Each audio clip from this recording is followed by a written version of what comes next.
Good evening. My name is Marcos Antônio, and I currently reside in Nova Russas, in the heart of the state of Ceará. A long 45 years ago, I witnessed one of the most horrifying events a human being can see. To give you an idea of my background, I am a man of little education, and I am narrating this occurrence for my son to write down.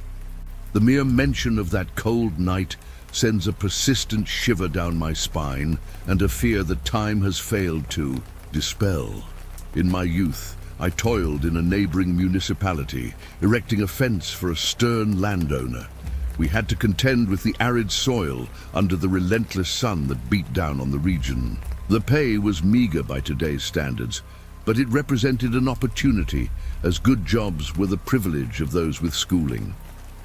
Our days slipped away in those parched scrublands, and the nights arrived with piercing pains in our hands, calloused from the arduous labor. The boss, with regularity, would bring us fresh water and food, and at dusk we would receive our pay, as he valued settling accounts daily. Besides me, 4 other men worked in that location, and 6 more on another property, for the boss owned vast stretches of land, the possessions of which were passed down as inheritance over the decades. One of these workmates was named Ribeiro.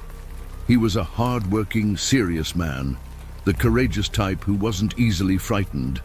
It was common for him to spend days venturing into those woods, hunting alone. One morning, he appeared with an exhausted, almost sickly look. Before we started the workday, we were sitting in the shade of a tree, and I inquired about his paleness. "What kind of hungover face is that, Ribeiro?" I asked. He replied, "This isn't the effect of drink, but rather a sleepless night." I couldn't get a wink of sleep at all.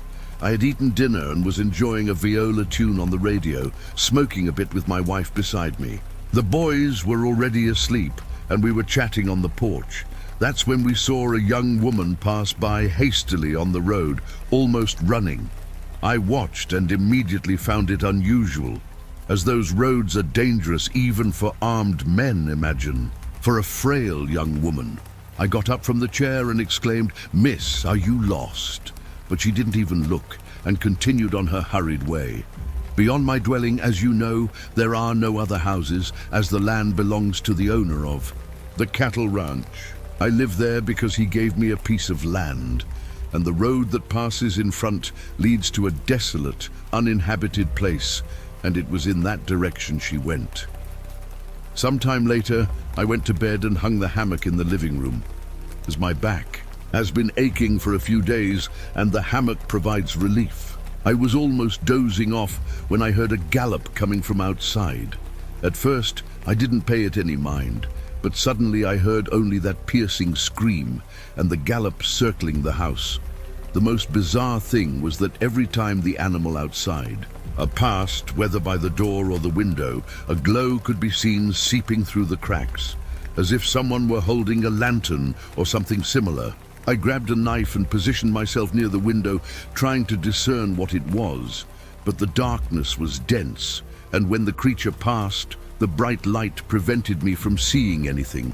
Horrifying screams could be heard that seemed to emanate from the animal, as if several people were shouting in unison. The noise woke my wife, who came to where I was, and also heard what was happening. When the being finally moved away from the house, I opened the window and saw that ebony horse running with a bright light in front of it. My wife, upon witnessing the scene, immediately began to pray, claiming that it was the work of the devil, a priest's mule wandering because it had been cursed. After that thing left, I couldn't sleep anymore.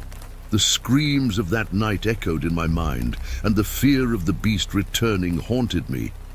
Do you really believe in this story of the priest's mule? Those things are just legends, I argued. But he retorted, whether it was or not, I don't know. But what my eyes saw last night was a priest's mule. Yes, mule, headless mule, call it what you will, but that's what it was. We went to work, and the men spent the whole day narrating ghost stories, and Ribeiro listened to everything attentively. The fear that consumed him due to what he had witnessed the previous night was evident. A few days passed, and every time Ribeiro arrived at work, we would ask him if he had seen the mule again, but he always replied that it hadn't reappeared. Time went by, and the subject gradually faded into oblivion. The time of the June festivals arrived, and we planned to sell treats at a presentation that would take place in the town center.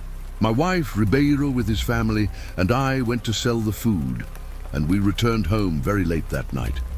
Ribeiro's house was about 20 minutes from mine, and we had some pots and kitchen utensils to take. So we went there first to drop off the belongings at his house, so that I could go to my own house only after that. We transported everything in a wheelbarrow, and after unloading the items, he offered to accompany me a little further ahead. I argued that there was no need, but he insisted, and we went. It was then that we began to hear a distant gallop coming from the road, and along with the hooves, the most horrifying screams imaginable echoed. I abandoned the wheelbarrow with the implements on the road, and we began to run desperately back to Ribeiro's house. He locked all the doors and windows, and we stayed listening to that infernal creature approaching the road where we had been moments before. We peered through the window, and even from a distance it was possible to discern that it was a horse, but the frightening thing was the glow that resembled fire at the front, where the head should have been. The light flickered from side to side, and terrifying noises echoed in the air. The women and children soon began to sob while we watched that demonic spectre. It ran, and its hooves struck the ground forcefully, but after a while it bolted away, taking with it cries of despair to other places. We spent the rest of that night at Ribeiro's house, and only at dawn did we return to our own home.